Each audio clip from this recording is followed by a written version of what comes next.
We believe that 1,749 people in South Africa now have tested positive, and sadly 13 people have died, with one new death that's been reported, a man who had stage 4 prostate cancer at Parklands Hospital. We'll have more on that a little bit later on. All right, let's carry on now, and I'm going to bring you a story.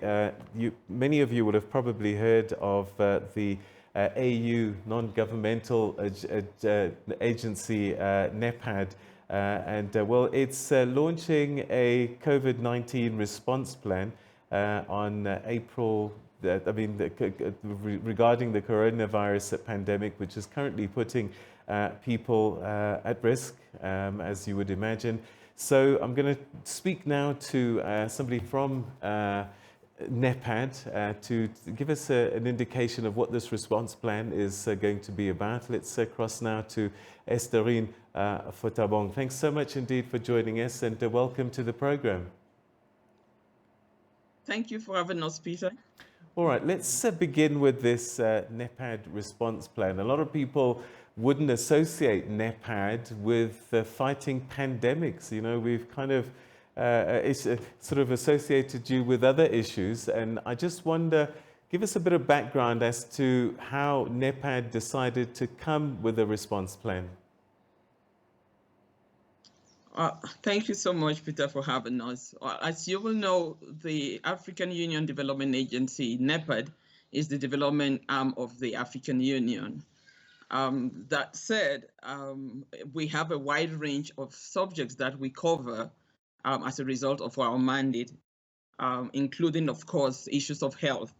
And as you know, the coronavirus outbreak should be looked from a multidimensional lens, because even though it's an health epidemic, it has a wide range of impacts in our society, in our economy. So it affects economies, it affects the social life of our people, as well as perhaps could have political consequences. So being the Continental Development Agency, it is just important that we have a response plan to this pandemic.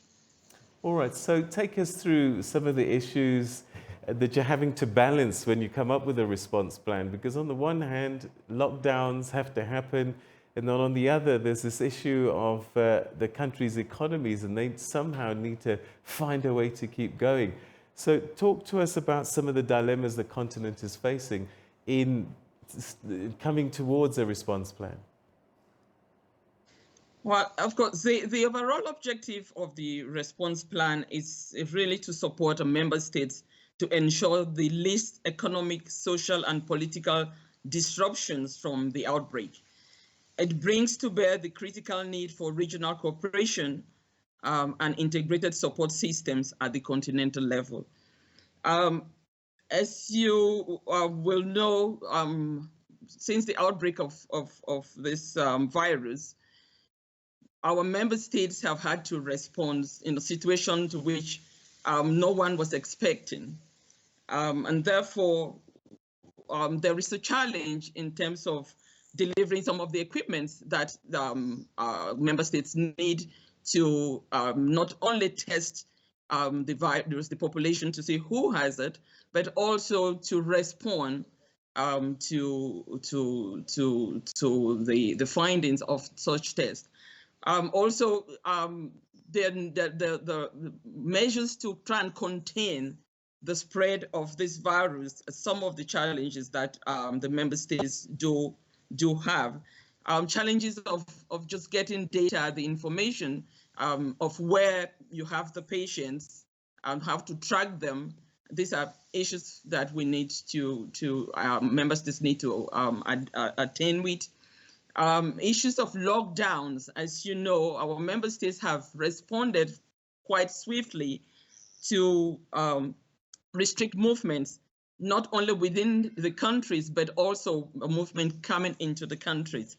As of course, that has had impact of people have to stay at home to observe the social distances, and that have consequences in terms of jobs, incomes, and so on and so forth. So these are critical issues that member states are facing, to which the NEPAD AUDA response plan is attempting to address, to help bring some solutions to the member states.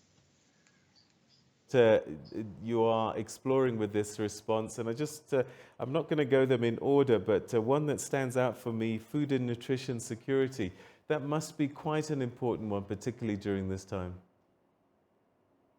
Absolutely. The action plan has 7 priority areas: the health system, the food and nutrition system, skills development and employment, education, tourism, and national planning and data system.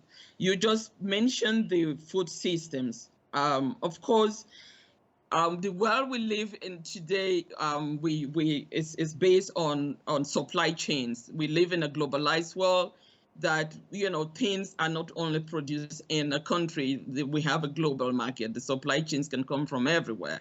Now, with the situation of the coronavirus, we might find a serious challenge in terms of, things that we are expecting to come. Some of the food items that we expect to come, what we import from other countries, might not be available for our countries and our populations. So it is critical, as we look at and we learn from this virus, to prioritize regional value chains, bring capacity within our countries and our regions to be able to produce what we need, from the farm to the table.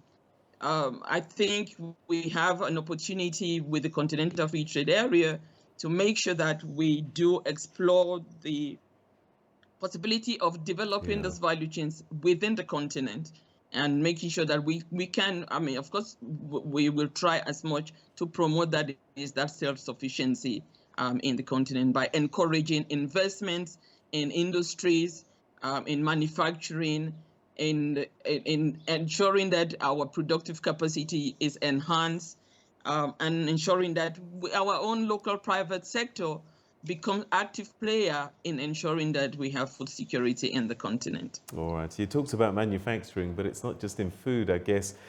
Also important, research, development, innovation, local manufacturing. It also speaks to medicines, doesn't it? Because for years and years, we've been very dependent on importing medicines. And perhaps for us to prepare ourselves for these pandemics, we need to have our own pharmaceutical companies growing in their numbers on the continent. Absolutely. And NEPAD has been working on this for a number of years now. I think the coronavirus outbreak just brings to bear the importance of ensuring that we do have our own manufacturing plants in the continent.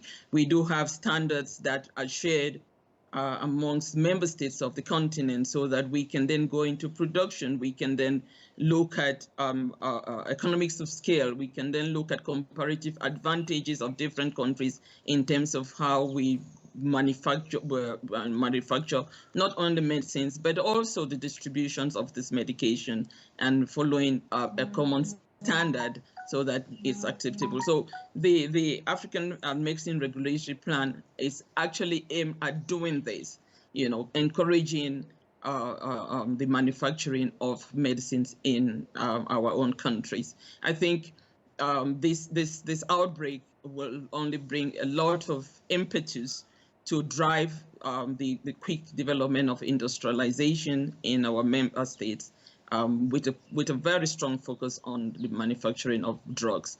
Now, not only that, will also entail that we look at our educational system.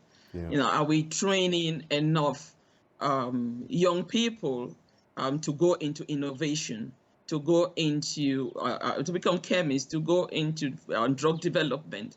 I think all of this actually gives us room to think and recast the emphasis that we have given so far into some of these critical sectors. The NEPAD response plan is not just for the period where we fight this virus, but it's a 3-year plan. So it goes beyond the emergency responses to put in place these actions that are sustainable, that will look at these sectors, whether it's education, the food systems, the manufacturing aspect. So we protect ourselves for future epidemics and pandemics such as this. All right. So unfortunately, we've run out of time, but it'd be nice to talk to you again in the near future just to see how things are developing, because I would imagine this is the kind of thing that governments and the private sector need to work together. So thanks so much indeed for this initial conversation. We'll catch up with you again in the near future.